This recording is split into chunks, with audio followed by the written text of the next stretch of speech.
போன்ற ஏனைய கட்சிகள் அமைப்புகள் இந்த தேர்தலில் களம் காண்டு கொண்டு இருக்கின்றன. புதிய தமிழகம் கட்சியானது தனித்து இந்த தேர்தலில் களம் காண்கிறது.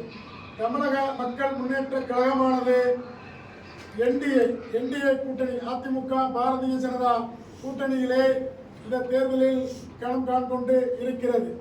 இந்த நேரத்தில் நாம் என்ன முடிவு செய்ய வேண்டும், அந்த முடிவினை உங்கள் அனைவரிடமும் கருத்து கேட்டு சுதந்திரமாக முடிவு எடுத்திடல் வேண்டும் என்பதனை நோக்கமாக வைத்து இன்று இந்த கூட்டத்தினை நடத்தி கொண்டிருக்கிறோம். நாம் அமைப்பு தொடங்கி சில நாட்களிலே நமது சமூகத்தின் தென் தமிழகத்தில் தேவேந்திர குல வேளாளர் சமூகத்துக்கு இழைக்கப்படும் அநீதிகளுக்கு எதிராக தொடர்ந்து களமாடிக் கொண்டிருக்கிறோம். ஒரு சில கோரிக்கைகள் ஆளும் அரசின் காதுகளுக்கு கேட்கவில்லை என்றால் அதுக்குண்டான காரணம் என்னவென்றால் நம்மளுடைய கோரிக்கைகளை பாதிப்புகளை ஆளும் தரப்புக்கு சொல்வதற்காக நமக்கு ஆட்கள் இல்லை. இங்கே அதிகாரிகளும் ஆட்கள் பார்த்து நிறம் பார்த்து சாதி பார்த்து தான் பாதிப்புகளை அரசின் கவனத்திற்கு கொண்டு செல்கிறார்கள். அதனால் நமது கோரிக்கைகளையும் பாதிப்புகளையும் அரசின் கவனத்திற்கு கொண்டு சேர்த்திட வேண்டியது நமது தலையாய கடமையாக இருந்து வருகிறது.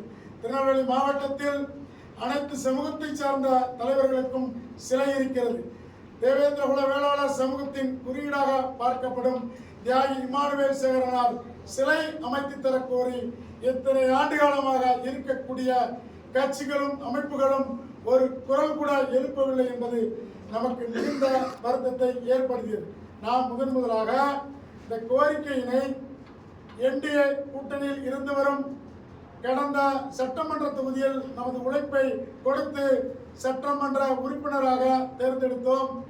திருநெல்வேலி சட்டமன்ற தொகுதி எம்எல்ஏ திரு நயினார் நாகேந்திரன் அவர்கள் சட்டசபையில் இது குறித்து நமது கோரிக்கையினை பேசுவார் என நம்பி முதலாக அவரிடம்தான் தியாகி இமானுவேல் சேகரனார் அவர்களுடைய சிலை எழுப்புதல் கோரிக்கை குறித்து கடிதம் வழங்கினோம். ஆனால் சட்டசபை கூட்டத்தொடரில் அவர் நமது கோரிக்கை குறித்து பேசவே இல்லை. அது நமக்கு மிகுந்த வருத்தத்தையும் சங்கடத்தையும் ஏற்படுத்தியது.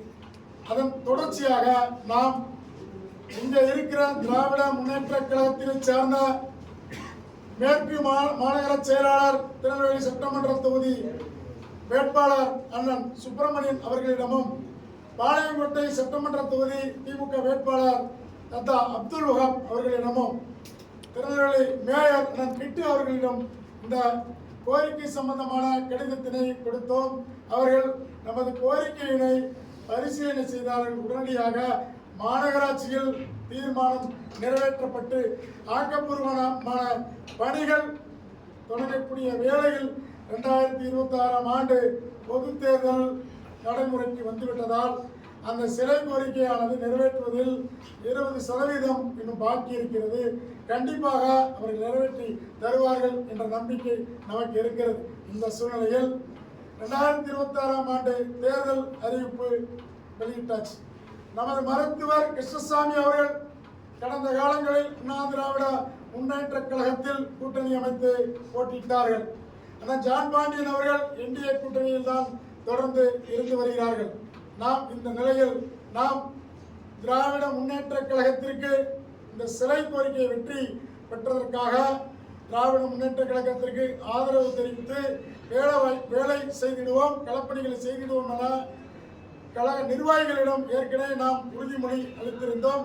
அந்த உறுதிமொழியின் பேரில் தான் அவர்கள் தீர்மானம் நிறைவேற்றி தந்துள்ளார்கள் என்பது முக்கியமாக இங்கே பார்க்கப்பட வேண்டிய ஒரு விஷயமாக இருக்கிறது. திருநெல்வேலி சட்டமன்ற தொகுதியில் திடீரென்று புதிய தமிழகம் கட்சியுடைய தலைவர் டாக்டர் கிருஷ்ணசாமி அவர்களுடைய புதல்வர் தம்பி சியாம் கிருஷ்ணசாமி திடீரென போட்டியிடுகிறார். அண்ணன் அதிசய பாண்டியன் அவர்களும் திடீரென தேர்தல் அறிவிப்பு செய்கிறார்கள். இவர்கள் 2 ஆண்டுகளுக்கு முன்பாக இல்லை 1 ஆண்டுகளுக்கு முன்பாக திருநெல்வேலி சட்டமன்ற தொகுதியில் நாங்கள் போட்டியிடப் போகிறோம் என்றால் நாம் திருநெல்வேலி சட்டமன்ற தொகுதியில் வேறு யாருக்கும் நாம் வாய்ப்பு வழங்க போறதும் கிடையாது, பணிகள் செய்ய போறதும் கிடையாது.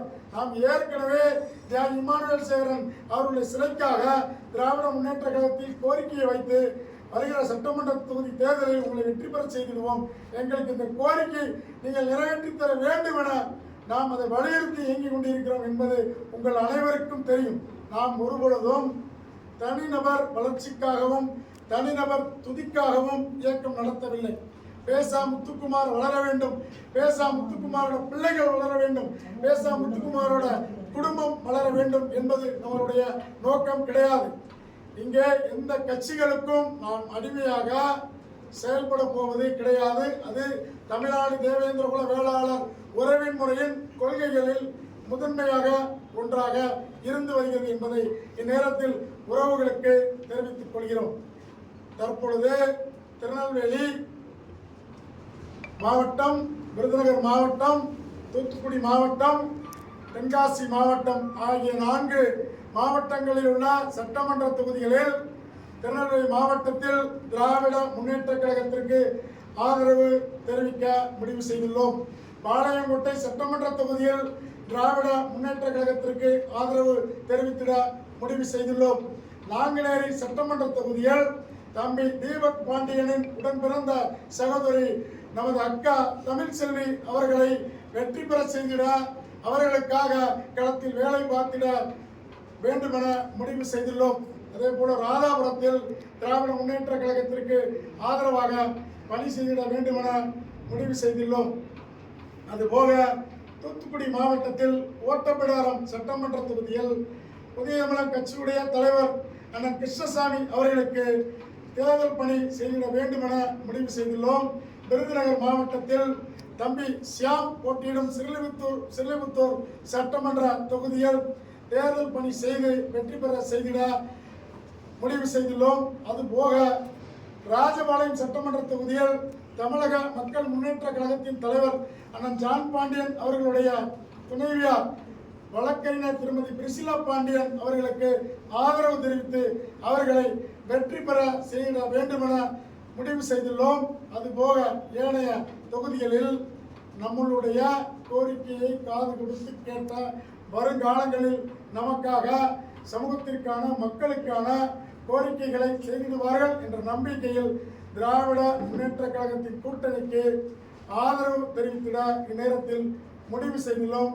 ஆகவே உறவுகள், நடக்க இருக்கிற தேர்தல் உண்டான பணிகளில் அனைவரும் ஒற்றுமையோடு இணைந்து தேர்தல் பணி செய்திட ஒத்துழைப்பு வழங்கிட வேண்டுமென தமிழ்நாடு தேவேந்திர குல வேளாளர் உறவின் முறை சொந்தங்களுக்கு இந்நேரத்தில் வலியுறுத்தி கேட்டுக்கொள்கிறேன். வாய்ப்பு கொடுத்த உங்கள் அனைவருக்கும் நன்றி பாராட்டி விடைபெறுகிறேன். நன்றி, வணக்கம்.